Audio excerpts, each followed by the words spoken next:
வணக்கம் traders, welcome to pre market report. So இன்னைக்கு நம்ம இந்த வீடியோவில் என்ன பார்க்கோம்னா, ஜூலை 17ஆம் தேதி வியாழக்கிழமை நிஃப்டி, பேங்க் நிஃப்டி மற்றும் சென்செக்ஸ் வந்து என்ன நடக்கிறதுக்கான வாய்ப்பு இருக்குது அப்படிங்கிறத பார்க்க போகிறோம். அண்ட் இன்னையோட அனாலிசிஸை நம்ம எதில் ஸ்டார்ட் பண்ண போகிறோம் அப்படின்னு பார்த்தீங்கன்னா, நமக்கு கிஃப்ட் நிஃப்டியில் ஸ்டார்ட் பண்ண போகிறோம். அண்ட் இன்னைக்கு கிஃப்ட் நிஃப்டி ரொம்ப வித்தியாசமாக பிஹேவ் ஆகிட்டு இருக்கு. ஆனாலும் நமக்கு வந்து பாசிட்டிவான க்ரோத் தான் இருக்குது. ஸோ அப்படிங்கிறனால இதோட டீட்டெயில் அனாலிசிஸ் நம்ம பார்ப்போம். அடுத்து பார்த்தீங்கன்னா நம்மளோட ப்ரைஸ் ஆக்ஷனை டிஸ்கஸ் பண்ணுவோம். கூடவே நம்ம இந்தியாவிக்ஸ் டேட்டாவையும் ஒரு தடவை பார்ப்போம். ஓகே, ஸோ ப்ரைஸ் ஆக்ஷன் நம்ம போதுமான அளவு போன போஸ்ட் மார்க்கெட் ரிப்போர்ட்லேயே டிஸ்கஸ் பண்ணுறதுனால ரொம்ப அதிகமாக இருக்காது. ஷார்ட்டாக நம்ம வந்து ப்ரைஸ் ஆக்ஷனை டிஸ்கஸ் பண்ணிவிட்டு மார்க்கெட் வந்து சப்போர்ட் எங்கே இருக்குது, ரெசிஸ்டன்ஸ் லெவல் இருக்குது அப்படின்னு Nifty, bank Nifty and Sensex இந்த மூணுக்குமே பார்த்தீங்கன்னா support levels and resistance levels எப்படி இருக்குது அப்படிங்கிறத நம்ம பார்ப்போம். So bank Nifty and Nifty பார்த்தீங்கன்னா ஆல்மோஸ்ட் லைக் சிமிலராக தான் க்ரோ ஆகிருக்கு. ஸோ அப்படிங்கிறத நான் வச்சுக்கணும். அதுக்கப்புறம் பார்த்தீங்கன்னா நம்ம ஒரு முக்கியமான இன்ஃபர்மேஷனான ஸ்டாக் ரிசல்ட்ஸ் பார்க்கணும். ஏன்னா இன்றைக்கி வந்து ஒரு முக்கியமான நிறையா கம்பெனிஸோட ஸ்டாக் ரிசல்ட்ஸ் வரப்போகுது. அண்ட் மெயினாக பார்த்தோம் அப்படின்னு பார்த்தீங்கன்னா நம்மளோட பேங்க்ஸ் எல்லாம் அஃபெக்ட் பண்ணுற மாதிரி ரிசல்ட்ஸ் வரப்போகுது. ஸோ அப்படிங்கிறனால நம்ம அதையும் ஒரு டீட்டெயிலில் பார்ப்போம். ஸோ இதெல்லாம் பார்த்துட்டு நம்ம ஒரு கன்க்ளூஷனுக்கு வருவோம். இன்றைக்கி மார்க்கெட் என்ன நடக்கிறதுக்கான வாய்ப்பு இருக்குது அப்படிங்கிறதுக்கு. ஓகே, அண்ட் ஃபஸ்ட்டு வந்து பார்த்தீங்கன்னா நம்மளோட கிஃப்ட் நிஃப்டி. ஸோ இப்போ கிஃப்ட் நிஃப்டி வந்து மார்க்கெட் இன்றைக்கி காலையில் ஓப்பன் ஆகும்போது ரொம்ப வித்தியாசமாக ஓப்பன் ஆகிருக்கு. என்னன்னு பார்த்தீங்கன்னா கேப் டவுனில் ஓப்பன் ஆகிருக்கு ஒன்று. ஸோ அப்போது கிஃப்ட் நிஃப்டி கேப் டவுனில் ஓப்பன் ஆகிருக்கு ஃபஸ்ட்டு. அடுத்து பார்த்தீங்கன்னா க்ரோயிங் ஃபேஸில் இருக்குது. அப்படின்னா இந்த கேப் டவுனை கவர் பண்ணிடுச்சுன்னு அர்த்தம். ஸோ இது நமக்கு முக்கியமான விஷயம். எல்லாத்துக்கும் நம்ம முன்னாடியே சொல்லியிருந்திருக்கோம், கேப் கவரிங் அப்படிங்கிறது ஒரு முக்கியமான விஷயம். அப்போது கேப் டவுனை கவர் ஆகிட்டனால இன்றைக்கி மார்க்கெட் வந்து பாசிட்டிவாக இருக்கிறதுக்கான வாய்ப்புகள் ரொம்ப அதிகமாக இருக்குது. ஆனால் கேப் டவுன் தானே வந்திருக்கு, அதில் எப்படி நீங்கள் பாசிட்டிவ் அப்படின்னு நீங்கள் யோசிச்சிங்க அப்படின்னா, நம்ம முக்கியமான விஷயம் என்ன பார்க்கணும் அப்படின்னா, நேற்று நம்மளோட நிஃப்டி 50 எப்போ க்ளோஸ் ஆச்சு அப்படிங்கிறத கவனிக்கணும். ஸோ இப்போ நிஃப்டி 50 க்ளோஸ் ஆகும்போது ஆல்மோஸ்ட் லைக் நமக்கு வந்து 330க்கு, அப்போ 330க்கு ப்ரைஸ் வந்து இந்த இடத்துல இருந்திருக்கு. ரெண்டாவது நம்மளோட 330க்கு ப்ரைஸ் இங்கே இருக்குது, இப்போ இருக்கிற ப்ரைஸ் இங்கே இருக்குது. ஸோ அப்படிங்கும்போது நமக்கு கவனித்து பார்த்தோம்னா நமக்கு வந்து கேப் அப்பு தான் வரணும். ஸோ மேபி நேற்று வந்து அதுக்கப்புறம் மார்க்கெட் க்ரோ ஆகிட்டு கேப் டவுன் வந்து திருப்பியும் க்ரோ ஆகிருக்கு. ஸோ அப்படிங்கிறனால நம்மளோட மார்க்கெட் இன்றைக்கி கேப் டவுன் வந்து க்ரோ ஆகிறதுக்கான வாய்ப்புகள் கொஞ்சம் அதிகம். அந்த கேப் டவுன் வரலாம், அப்படி இல்லைன்னா கேப் அப் வரலாம். ஸோ என்னதான் இருந்தாலும் எனக்கு தெரிஞ்சு இன்னையோட ப்ரைஸ் ரேஞ்ச் பார்க்கும்போது நமக்கு வந்து கிஃப்ட் நிஃப்டி மேலே இருக்குது. அப்படிங்கிறனால நமக்கு வந்து ஒரு கேப் அப் வந்து, ஏன்னா இங்கே இருக்கிற ப்ரைஸில் தான் நம்ம இருக்கோம் இப்போது. ஸோ கிஃப்ட் நிஃப்டி மூவ் ஆகிருக்கு. அப்படிங்கிறனால நம்ம வந்து 330லேருந்து மேலே வரல. ஸோ இப்போ கிஃப்ட் நிஃப்டியோட 330 ப்ரைஸ் இங்கே இருக்குது, இப்போ இருக்கிற ப்ரைஸ் இங்கேங்கிறனால நம்ம ஒரு கேப் அப் எக்ஸ்பெக்ட் பண்ணலாம் அப்படின்னு அர்த்தம். அப்போ நம்ம ஒரு எவ்வளோ கேப் அப் எக்ஸ்பெக்ட் பண்ணலாம்னா ஒரு 30 to 50 பாயிண்ட்ஸ் கேப் அப் வந்து எதிர்பார்க்கலாம். அண்ட் கேப் அப் வரலைன்னா கூட நம்ம வந்து ஸ்ட்ராங்கான ஒரு பையிங் ப்ரெஷர் இருக்குது. அப்போது இன்றைக்கி மேலே போகிறதுக்கான வாய்ப்புகள், அதுவும் நிஃப்டி 50ல் ரொம்பவே நல்லா இருக்குது. ஏன்னா இன்றைக்கி எக்ஸ்பைரி டேங்கிறனால வீக்லி எக்ஸ்பைரி நிஃப்டிக்கு இருக்குது. அதே மாதிரி நமக்கு வந்து ஆப்ஷன்லேயே வீக்லி எக்ஸ்பைரி இருக்கிறனால ரெண்டுமே பாசிட்டிவாக போகிறதுக்கான வாய்ப்புகள் கொஞ்சம் அதிகமாக இருக்குது. ஓகே, இப்போ நம்ம நிஃப்டியோட சார்ட் பார்க்கலாம். நம்ம நிஃப்டி என்ன சொல்லியிருந்தோம் அப்படின்னா, நேற்று வந்து ரொம்ப ஸ்டேபிளான சார்ட்டாக இருந்தது. மார்க்கெட் டவுன் சைட் போச்சு, திருப்பி க்ரோ ஆச்சு, திருப்பி டவுன் சைட். ஸோ அப்படின்னா நேற்றோட மார்க்கெட் 915க்கு எங்கே தொடங்குச்சோ அதை விட கொஞ்சம் கீழே இருக்குது. அப்போது இந்த ப்ரைஸ் பார்த்தீங்கன்னா 25,200. ஆனால் அதே சமயம் gift Nifty, so gift Nifty வந்து நமக்கு வந்து 330க்கு எந்த ப்ரைஸில் இருந்துக்குன்னு பார்த்தீங்கன்னா 25,330 பார்க்கணும். ஓகே, 330க்கு பார்த்தீங்கன்னா 25,228 இருக்குது. ஒரு 28 பாயிண்ட் வித்தியாசம் இருக்குது. ஆனால் இப்போ இருக்க கிஃப்ட் நிஃப்டி ப்ரைஸ் பார்த்தீங்கன்னா அங்கேருந்து 28லேருந்து ஒரு 272 இருக்குது. அப்படிங்கிறனால ஒரு 50 பாயிண்ட் மேலே இருக்குது.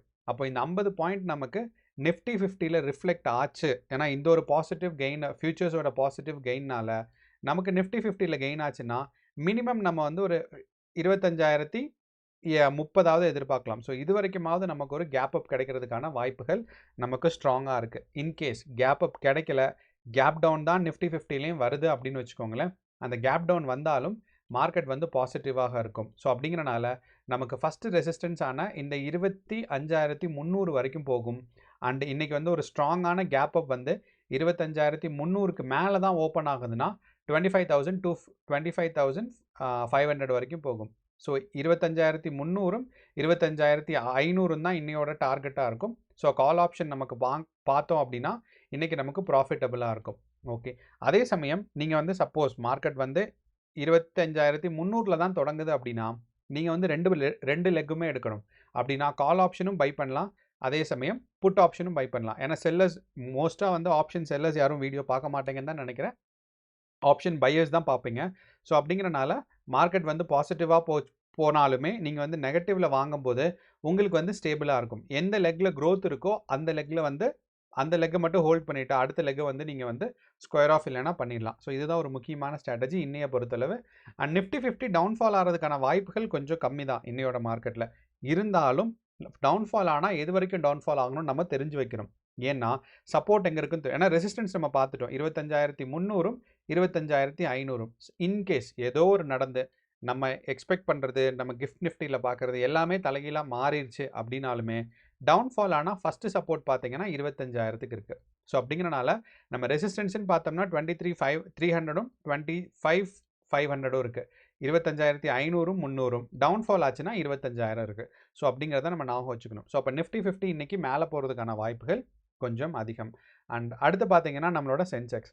ஸோ யூஸ்வலாக நமக்கு இந்த லாஸ்ட் ஒரு 1 வீக்காக பார்த்தீங்கன்னா அப்படியே ஃபோட்டோ காப்பி எடுத்த மாதிரி இருக்கும் நம்மளோட, அதாவது ஜெராக்ஸ் எடுத்த மாதிரி இருக்கும் நம்மளோட நிஃப்டி 50யும் அதே சமயம் நம்மளோட சென்செக்ஸோட டேட்டாவும். இது சென்செக்ஸோட டேட்டா, அடுத்து நமக்கு நிஃப்டி 50யோட டேட்டா அப்படியே காப்பி பண்ணி பேஸ்ட் பண்ண மாதிரி இருக்கும் இதோட ப்ரைஸ் ஆக்ஷன். ஸோ அப்போ நமக்கு நிஃப்டி 50யும் சென்செக்ஸும் ஒரே ப்ரைஸ் ஆக்ஷன் தான் ஃபாலோ பண்ணுற மாதிரி இருக்குது. அப்படிங்கிறனால நம்ம இன்றைக்கும் என்ன எக்ஸ்பெக்ட் பண்ணலான்னா நம்மளோட சென்செக்ஸும் க்ரோத் ஆகி மினிமம் 83,000 வரைக்கும் க்ரோத் ஆகிறதுக்கான வாய்ப்புகள் இருக்குது அப்படிங்கிறத நம்ம வந்து எக்ஸ்பெக்ட் பண்ணலாம். ஏன் இந்த 83,000 அப்படின்னு சொன்னோன்னா 83,000 வந்து இந்த இடத்துல நம்மளோட ஓப்பன் இன்ட்ரெஸ்ட் டேட்டாவில் நமக்கு சென்செக்ஸில் ஸ்ட்ராங்கான ரெசிஸ்டன்ஸ் இருக்குது. ஸோ அந்த ஒரு காரணத்தினால நம்ம இந்த 83,000 வரைக்கும் க்ரோ ஆகிறதுக்கான வாய்ப்புகள் இருக்குது. அண்ட் சென்செக்ஸை பொறுத்தளவு ரெசிஸ்டன்ஸ்ன்னு பார்த்தீங்கன்னா 83,000ம் சப்போர்ட்டுன்னு பார்த்தீங்கன்னா 82,500ம். இதை தான் நம்ம இங்கே கொடுத்துருப்போம். ஸோ இந்த 82,500 வந்து சப்போர்ட்டாகவும் ஒர்க் ஆகும், ரெசிஸ்டன்ஸாகவும் ஒர்க் ஆகும். ஏன் அப்படின்னா நமக்கு வந்து அந்த இடத்துல கால் ஆப்ஷன்ஸும் அதிகமாக செல்லிங் நடந்திருக்கு, புட் ஆப்ஷன்ஸும் அதிகமாக செல்லிங் நடந்திருக்கு. ஸோ அப்படிங்கிறத நம்ம ஞாபகம் வச்சுக்கணும். ஸோ எப்போ அதே மாதிரி இந்த ரெட் கலர் இல்லைனா இந்த க்ரீன் கலர் பார் இன்க்ரீஸ் ஆகுதோ ஓப்பன் இன்ட்ரெஸ்ட்டில், நீங்கள் இந்த பிளாட்ஃபார்மில் தான் இல்லை வேறு எந்த சைட்டில் இல்லைனா நார்மலாக போய் நீங்கள் கூகுளில் டைப் பண்ணாவே போதும். சென்செக்ஸ் ஓப்பன் இன்ட்ரெஸ்ட் அப்படின்னு போட்டுட்டு இன்னையோட தேதி 16ஆம் தேதி நேத்தோட ஓப்பன் இன்ட்ரெஸ்ட் தான் நமக்கு இன்றைக்கி தெரியும். ஸோ அப்படிங்கிறனால இன்றைக்கி இப்போ பார்க்கும்போது 16ஆம் தேதி சென்செக்ஸோட ஓப்பன் இன்ட்ரெஸ்ட்னு பார்த்தீங்கன்னா நிறையா ஃப்ரீ சைட்ஸ் இருக்குது. இதுக்காக நீங்கள் போய் ஓப்பன் இன்ட்ரெஸ்ட் பார்க்குறதுக்காக நீங்கள் எதுவும் சப்ஸ்கிரைப் பண்ணணும்னு தேவையில்லை. பார்த்தா இந்த ஓஏ சேஞ்சில் நமக்கு என்ன தெரிஞ்சுக்கணும்னா OI change is always option selling not buying அப்படிங்கிறத நம்ம ஞாபகம் வச்சுக்கணும். அப்போது நிறையா பேர் வந்து பை பண்ணியிருந்திருக்காங்க. OI change positive is option selling, அதை நம்ம ஞாபகம் வச்சுக்கணும். அப்படிங்கிறனால நமக்கு சென்செக்ஸ் இன்றைக்கி வந்து 82,500 வரைக்கும் டவுன்ஃபால் ஆகலாம். அங்கேருந்து போச்சுன்னா மார்க்கெட் வந்து 83,000 வரைக்கும் போகலாம். ஸோ அப்போது 82,500ம் 83,000ம் தான் நமக்கு சென்செக்ஸோட சப்போர்ட் அண்ட் ரெசிஸ்டன்ஸாக இன்றைக்கி இருக்கிறதுக்கு வாய்ப்பு இருக்குது. அண்ட் இன்றைக்கி நமக்கு கேப் அப் ஓப்பன் ஆனாலும் சந்தேகத்துக்கு இல்லை, பாசிட்டிவாக இருக்கிறதுக்கான வாய்ப்புகள் கொஞ்சம் அதிகமாக இருக்குது. ஓகே, அடுத்து பார்த்தீங்கன்னா நம்மளோட பேங்க் நிஃப்டி. அப்போ நம்ம பேங்க் நிஃப்டியில் நம்ம முக்கியமாக கவனிக்க வேண்டியது என்னென்னா, பேங்க் நிஃப்டி நம்ம நேற்று என்ன சொல்லியிருந்தோம்னா இந்த இடத்துல ஸ்டார்ட் ஆகும், அதே சமயம் இங்கே வந்து முடியும் அப்படிங்கிறது நம்ம ஒரு எக்ஸ்பெக்டேஷன்ஸ் கொடுத்துருந்தோம். அண்ட் அதே மாதிரியே நமக்கு பேங்க் நிஃப்டி அதே லைனில் தான் வந்து முடிஞ்சிருக்கு. ரெண்டாவது ஒரு விஷயம் என்னென்னா, பேங்க் நிஃப்டி சைலண்ட்டாக, அதாவது ஒரு சின்ன ஒரு பாசிட்டிவ் மூமெண்ட்டாக பேங்க் நிஃப்டி ஒரு க்ரோத் ஃபேஸில் இருக்குது. அப்போ இந்த க்ரோத் ஃபேஸோட சேனலை நான் இன்க்ரீஸ் பண்ணேன் அப்படின்னா இன்றைக்கி வந்து பேங்க் நிஃப்டி இதே க்ரோத் ஃபேஸ், அதாவது இந்த டவுன் சைடு இந்த இடத்துல நமக்கு லைன் இருக்குது பாருங்கள், இதை பிரேக் அவுட் ஆச்சுன்னா 57,300க்கும் 57,000க்கும் நடுவில் மார்க்கெட் வந்து ஒரு சைட்வேஸ் மார்க்கெட்டாக இருக்கும் பேங்க் நிஃப்டி. அப்படி இதை பிரேக் அவுட் ஆகலை, ரீகெயின் ஆயிடுச்சு அப்படின்னா நமக்கு வந்து கண்டிப்பாக இன்றைக்கி 18ன்னு வைக்கும்போது நமக்கு வந்து அட்லீஸ்ட் மினிமம் 57,600 வரைக்கும் போகிறதுக்கான வாய்ப்புகள் இருக்குது. ஸோ இப்போ பேங்க் நிஃப்டி 500 பாயிண்ட்ஸ் க்ரோத்துக்கு இருக்குது. அதே சமயம் பேங்க் நிஃப்டி இந்த ட்ரெண்ட் லைனில் விட கீழே ஓப்பன் ஆயிடுச்சு அப்படின்னா நமக்கு வந்து 57,000க்கும் 57,300க்கும் சைட்வேஸ் போகும். அப்போ நம்ம ஒரு ஓவராலாக பார்க்கும்போது பேங்க் நிஃப்டி எங்கே ஓப்பன் ஆகுதுங்கிறத பொறுத்து 500 பாயிண்ட்ஸ் கெயின் இருக்குது. அப்படி இல்லைனா 300 பாயிண்ட்ஸுக்கு நடுவில் சைட்வேஸ் போகிறதுக்கான வாய்ப்புகள் இருக்குது. அண்ட் நமக்கு அதே சமயம் நமக்கு நிஃப்டி 50 வரும்போது கேப் டவுன் தான் பாசிபிலிட்டிஸ், கேப் அப்பு தான் பாசிபிலிட்டிஸ் அதிகம். ஸோ இப்போ இன்கேஸ் கேப் டவுன் வந்தாலும் நம்மளோட நிஃப்டி 50 க்ரோத்க்கான வாய்ப்புகள் ரொம்ப அதிகமாக இருக்குது. அண்ட் நிஃப்டி 50யை பொறுத்தளவு 2 ரெசிஸ்டன்ஸ் இருக்குது, 25,300ம் 25,500ம். அடுத்து நம்மளோட சென்செக்ஸும் நம்ம நிஃப்டி 50யோட ப்ரைஸ் ஆக்ஷனை தான் ஃபாலோ பண்ணுறதுக்கான வாய்ப்புகள் ரொம்ப இருக்குது. அப்படிங்கிறனால மார்க்கெட் வந்து பாசிட்டிவாக போகிறதுக்கான வாய்ப்புகள் ரொம்பவே அதிகமாக இருக்குது. அண்ட் நீங்கள் வந்து ட்ரேட் பண்ணும்போது ட்ரெண்ட் ரிவர்ஸ் ஆகுது அப்படின்னா நம்மளோட சப்போஸ் மார்க்கெட் க்ரோ ஆகுதுன்னா நம்ம India VIX data down side வரணும். அதை நீங்கள் ஞாபகம் வச்சுக்கோங்க. இந்தியா விக்ஸும் மேலே போயிட்டு நம்மளோட ஸ்டாக்ஸும் மேலே போகுது, இண்டெக்ஸஸும் மேலே போகுதுன்னா அது வந்து ஒரு ஃபால்ஸான இண்டிகேஷன். அப்படிங்கிறனால இன்றைக்கி இந்தியா விக்ஸ் ஒரு டவுன் சைடு வந்தால் தான் நம்மளோட மார்க்கெட்ஸ் பாசிட்டிவாக போகும். அப்படிங்கிறனால உங்களோட ட்ரெண்டை வந்து நீங்கள் இந்தியா விக்ஸ் வச்சு கன்ஃபார்ம் பண்ணிக்கிறது கொஞ்சம் பெட்டரான விஷயம். ஓகே, அடுத்து நம்ம ஓப்பன் இன்ட்ரெஸ்ட் டேட்டாலாம் நம்ம முன்னாடியே டிஸ்கஸ் பண்ணிட்டோம். Stock market calendar.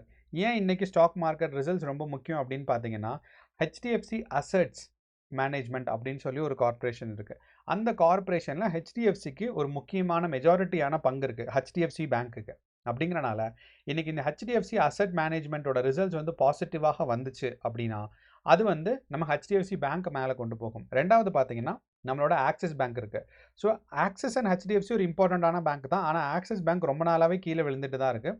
ஆனாலுமே நம்ம ஆக்சிஸ் பேங்க் வந்து ஆனால் எல்லா குவார்ட்டர்லேயும் அவங்க பாசிட்டிவ் ரிசல்ட்ஸ் கொடுக்குறாங்க. அப்போ அந்த ரிசல்ட்ஸ் கொடுத்தோன்னே கொஞ்சம் மேலே போகும். ஸோ அப்படிங்கிறனால ஆக்சிஸ் பேங்க்கோட ரிசல்ட்ஸ் அண்ட் ஹெச்டிஎஃப்சியோட ரிசல்ட்ஸ் பாசிட்டிவாக இருந்துச்சுன்னா இன்றைக்கி நமக்கு மார்க்கெட் மேலே போகிறதுக்கான வாய்ப்புகள் ரொம்ப ரொம்ப சிறப்பாக இருக்குது.